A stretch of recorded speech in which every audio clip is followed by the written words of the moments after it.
Porque agora nós vamos mostrar que especialistas alertam para o aumento nos casos de tuberculose no Piauí. Nós trouxemos essa informação na semana passada em uma das edições do jornal Dia. O estado conta hoje com 1.015 novos casos notificados da doença. Destes, 745 casos são da forma pulmonar, que apresenta alta transmissibilidade. Preste muita atenção na reportagem da Edna Maciel.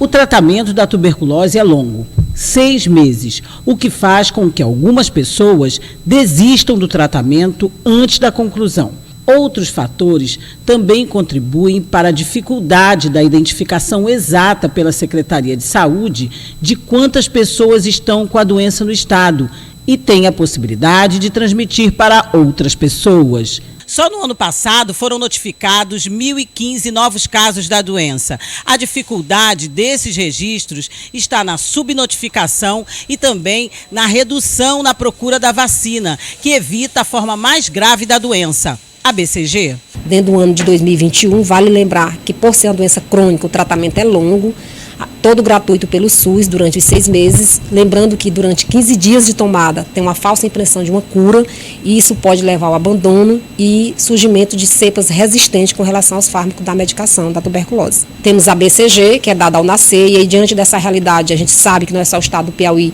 tem recebido imuno em quantitativo reduzido. Com o tema A Tuberculose Ainda Existe, a CESAP desenvolve várias atividades este mês, com ações alertando sobre a prevenção, a importância do tratamento e cura, a busca ativa, descentralização do tratamento em todos os municípios do estado. Entre a população mais vulnerável da doença estão as portadoras de HIV, crianças, idosos e quilombolas. O estado do Piauí ele tem como programa descentralizado, dentro dos 224 municípios, o tratamento da tuberculose. Uma vez identificado o caso de TB, este deverá ser notificado, porque é uma doença de notificação compulsória, até para prevenir o risco de transmissão para as outras pessoas, e aí entra toda a questão da coletividade.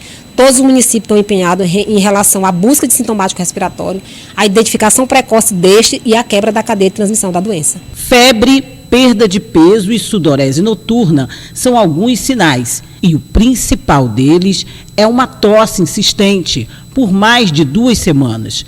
Este infectologista alerta para o aumento de casos no Piauí e a gravidade da doença. É uma doença extremamente perigosa, que pode acometer os pulmões e também outros órgãos importantes do corpo humano. É uma doença que é transmitida quando a pessoa infectada, ao espirrar, ao tossir e ao falar próximo de outras pessoas, joga através do ar esse material infectado. E a pessoa, ao inalar, vai então se contaminar. A porta de entrada é através das vias respiratórias, chegando primariamente aos pulmões. É preciso fazer, às vezes, o teste do escarro, chamado bicar no escarro, e outras vezes é necessário também fazer exames de imagem ou outros exames complementares. Olha, o que chama a atenção é que não é uma doença, a tuberculose não é uma doença, não é Covid-19 não. É uma doença antiga, na época de Cristo. Né? E é uma doença que tem voltado com força. Aí os casos, 1.015 casos registrados no estado do Piauí. Para essa aqui. Você está vendo aí o seguinte, olha, essa questão da tuberculose, por que essas doenças voltam? Vamos tentar raciocinar aqui. Por que essas doenças voltam? Essas doenças voltam porque há um descuido. Há um descuido, muitas vezes, das autoridades de saúde. Há um descuido, principalmente, das pessoas. Não é? Então, veja que, dependendo da forma da tuberculose, ela é de uma alta transmissibilidade. Tá numa casa que uma pessoa pega no parente, o parente pega no vizinho, o vizinho pega no outro. Alta transmissibilidade, algumas formas de tuberculose, que podem levar à morte, inclusive. Veja que quando ela é diagnosticada, muitas vezes o tratamento leva 6 meses. 6 meses de tratamento, com medicação, com isolamento. É uma doença complicada. Não já era para ter sido erradicada a tuberculose? Quer dizer, era para se falar em tuberculose? Rapaz, se você for analisar, veja que o ser humano hoje, a sociedade mundial hoje, vive um momento crítico. Nós temos uma pandemia que ainda persiste, porque nós estamos numa situação relativamente tranquila no Brasil, mas nós temos vários países do mundo com uma taxa baixíssima de vacinação. Baixíssima de vacinação. A Covid-19, o SARS-CoV-2, não vai desaparecer tão cedo. Tão cedo. Ainda se estuda essa questão das vacinas, da durabilidade da imunidade conferida pela vacina. Então, ainda é uma doença que nós provavelmente, já tem uma subvariante nova que surgiu aí, amanhã eu vou trazer o nome. Então, é uma doença que nós vamos ainda conviver, infelizmente, com algumas ondas, umas mais intensas, outras menos intensas, mas vamos conviver ainda com outras ondas. Agora, a varíola dos macacos, que aumenta, não é ainda na proporção da Covid-19, se Deus quiser não deverá ser, mas a varíola dos macacos. Nós temos o influenza. Nós temos agora essas viroses, começaram a surgir agora, eu ainda estou com uma virose, nesse período de altas temperaturas, baixa umidade relativa do ar. Nós temos casos de diversas doenças que estão aí no nosso cotidiano. Então, é uma situação muito delicada e que precisa ter atenção, porque às vezes muita gente, isso ficou muito claro no auge da pandemia, né? Então, por exemplo, pessoas que tinham câncer, que tinham quimioterapia, que tinham radioterapia, que tinham consulta marcada, deixaram de ir por conta da Covid-19. Isso prejudicou o tratamento. Ou seja, o tratamento, ao invés de evoluir, involuiu. Várias cirurgias que estavam marcadas deixaram de acontecer por conta da pandemia.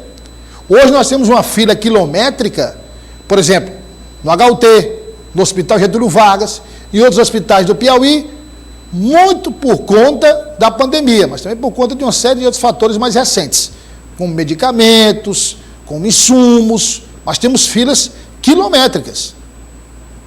Então é uma situação delicada, não é só... E aí você fica às vezes vendo aí esses debates eleitorais aí, com os candidatos a presidente da República, esses assuntos mais sérios, né? Esses assuntos que afetam realmente a vida da população, você não vê esse pessoal falando. Você não vê esse pessoal discutindo esse tipo de assunto. Que são assuntos realmente que estão no dia a dia do povo. Muito raramente se discute isso nos debates eleitorais. Eu não sei nem porque é que se realiza debate eleitoral mais. Não sei nem por quê. Você não vê falar de economia profundamente, sobre política de preço, não é? Sobre o preço da cesta básica, reforma tributária.